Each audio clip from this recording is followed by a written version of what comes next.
Vamos a hablar hoy de un elemento fundamental en el sistema de responsabilidad civil, sobre todo en lo relacionado con los accidentes de tráfico. Me refiero al nexo causal. ¿Qué es el nexo causal? Pues el nexo causal es un elemento fundamental, es un elemento básico en el sistema de responsabilidad civil por cuanto determina esa relación causa-efecto que existe entre la forma de producirse un accidente de tráfico y las lesiones que se producen. Digamos que es el nexo de unión, el nexo relacionador entre la forma en la que se produce un accidente de tráfico y las lesiones que se manifiestan a consecuencia de ese accidente de tráfico. El artículo 135 de la Ley sobre Responsabilidad Civil y Seguro en la Circulación de Vehículos a Motor, tras la reforma que operó la Ley 35/2015, establece una serie de criterios que configuran el nexo causal. Estos criterios son el criterio de exclusión, el cronológico, el topográfico y el criterio de intensidad. De tal manera que para que exista nexo causal, es decir, para poder decir que una lesión proviene de un accidente de tráfico, tienen que darse todos estos criterios. Estos criterios son tan importantes que con que algunos de ellos no se cumplan ya no podemos reclamar a la compañía aseguradora correspondiente la indemnización que en derecho pueda correspondernos. Por ejemplo, el criterio de exclusión, que es el primero que enumera la ley en su artículo 135. Pues el criterio de exclusión, como su propio nombre indica, trata de que tenemos que excluir cualquier otra posibilidad para justificar la causación de las lesiones. Es decir, excluir cualquier otra circunstancia que hayan podido provocar esas lesiones en lugar del accidente de tráfico. Os pongo un ejemplo muy fácil. Imaginar una persona que está jugando a baloncesto, ¿vale? Y como consecuencia del juego le provocan una lesión y se parte, por ejemplo, un codo. Esa persona es trasladada en ambulancia hasta el hospital más cercano y esa ambulancia lamentablemente tiene un accidente de tráfico. Pues bien, esa persona, como consecuencia del accidente, podrá reclamar lesiones, pero no va a poder reclamar la lesión que sufre en el codo, puesto que esa lesión se la ha causado jugando a baloncesto. No se cumpliría el criterio de exclusión, puesto que hay otras circunstancias que justifican la existencia de las lesiones. Por ejemplo, el criterio cronológico, que es el más sencillo de comprender. Bien, el criterio cronológico excluye aquellas lesiones que se manifiestan con mucho espacio en el tiempo. Por ejemplo, si yo sufro un accidente de tráfico hoy y resulta que voy a urgencias dentro de 7 días porque me duele el cuello, yo dentro de 7 días no puedo decir que ese accidente de tráfico me ha provocado la lesión, puesto que se ha roto el criterio cronológico. Bien, pues con todos estos criterios, si se cumplen todos ellos, podemos garantizar que se cumple el nexo causal y por lo tanto existen lesiones. Existen lesiones que derivan de ese accidente de tráfico. Bien, el último de los criterios al que se refiere el artículo 135, el de intensidad, es particularmente problemático y es el que más genera conflictos de tipo jurídico en nuestros juzgados y tribunales. ¿Por qué? Pues porque quizás sea el que se presta a una mayor interpretación subjetiva. Porque cabríamos preguntarnos, bueno, ¿cómo se mide la intensidad de un impacto? ¿Cómo sabemos si un impacto de una intensidad X es capaz de provocar o no provocar lesiones? Pues bien, las compañías aseguradoras hace tiempo que se dieron cuenta que, además de tener buenos comerciales que vendan pólizas de seguro, para ganar dinero o para perder menos dinero, tenían que tener una buena plantilla de abogados y de médicos, ¿vale? De tal manera que defendieran precisamente que los accidentes de tráfico, porque no se cumple el criterio de intensidad, no había podido producir lesiones.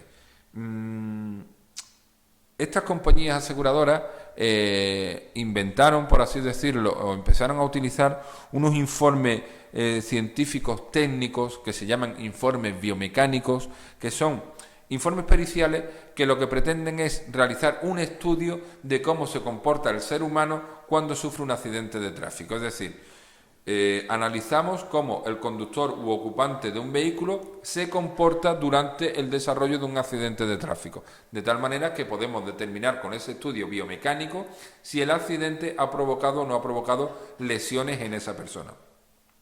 Este era al menos el objetivo que tenían los informes biomecánicos, que de hecho sirvieron pues para garantizar mejoras en los sistemas de protección y en los sistemas de seguridad de los automóviles, tales como por ejemplo el airbag, el cinturón de seguridad, etcétera. Ese era el objetivo que tenían, analizar el comportamiento de los seres vivos durante un accidente de tráfico. En la práctica se han convertido los informes biomecánicos en justificantes para la compañía aseguradora para negarse a pagar una indemnización. ¿Por qué? Pues la respuesta es muy sencilla.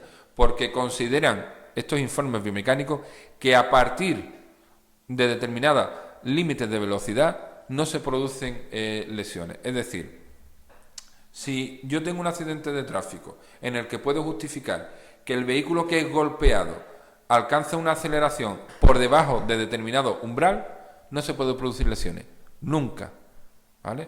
Esto consideramos, con todos los respetos debidos a quien corresponda, que es absurdo, porque estamos convirtiendo en meras matemáticas algo que no lo es, como es el cuerpo humano, como es el ser humano.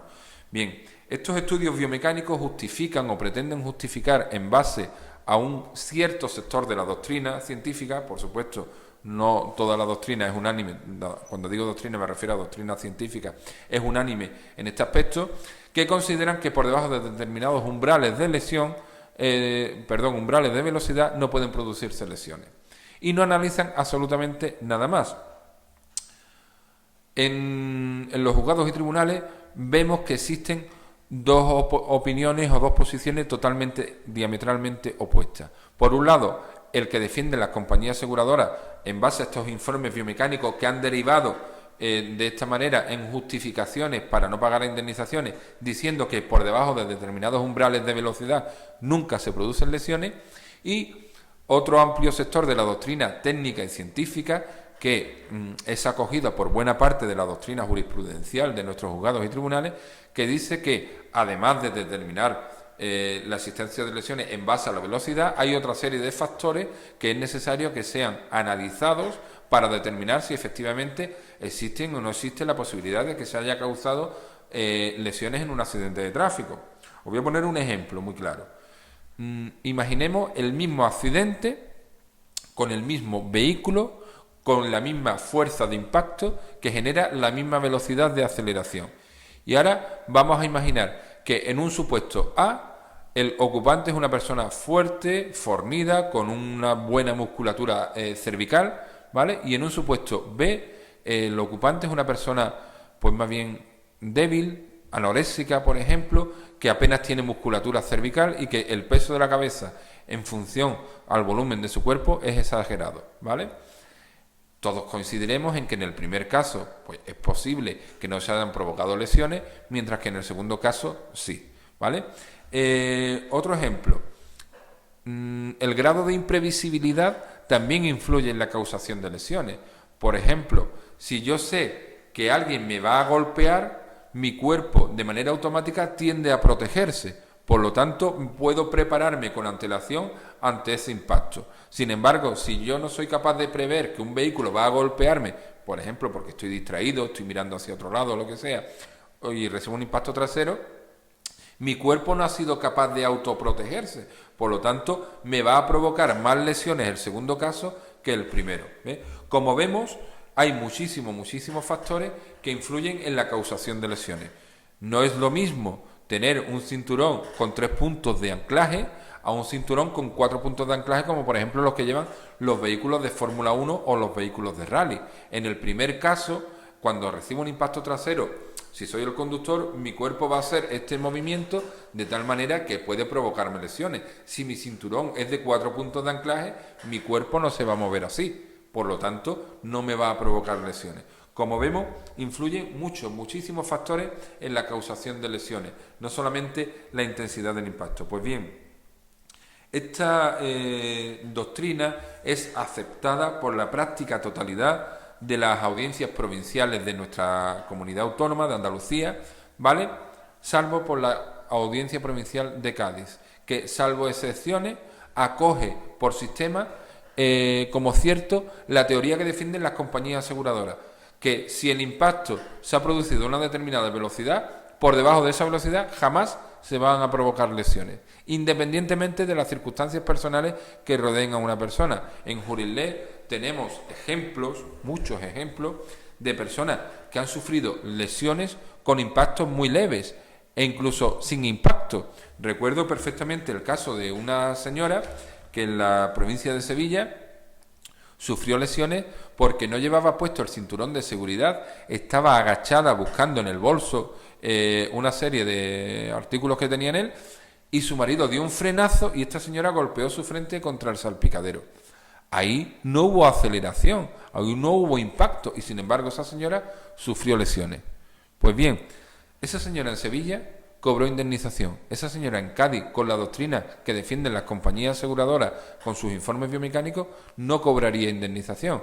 Desde Jurislet nos parece que esta es una situación injusta y estamos trabajando continuamente para pelearla, para pelear los intereses de nuestros clientes. Somos el único despacho a nivel andaluz, o el primer despacho a nivel andaluz, que presentó informes biomecánicos de parte, es decir, nosotros somos capaces de realizar informes periciales biomecánicos a instancia de los propios asegurados para rebatir los informes periciales biomecánicos que aportan las compañías aseguradoras, que hasta ahora eran las únicas que aportaban informes biomecánicos. En cualquier caso, queda claro que igual que existen accidentes enormes, grandísimos, con muchísimos daños materiales, en los que milagrosamente el ocupante del vehículo sale sin ningún tipo de lesión, también existen accidentes leves, bastante leves, en los que por las circunstancias que rodean el caso concreto, por circunstancias personales, por circunstancias del propio vehículo, de que lleve o no lleve puesto el cinturón de seguridad, el reposacabezas, de que sea capaz de prever o no que va a sufrir el accidente. Por eso todas esas circunstancias pueden provocar que efectivamente se produzcan lesiones. Por lo tanto, vamos a continuar con nuestra pelea en los juzgados, vamos a continuar defendiendo la justicia en el sentido de que aquella persona que realmente ha sufrido una lesión sea indemnizado por la compañía aseguradora en su justa medida, ni más, pero tampoco, por supuesto, de menos. Muchas gracias.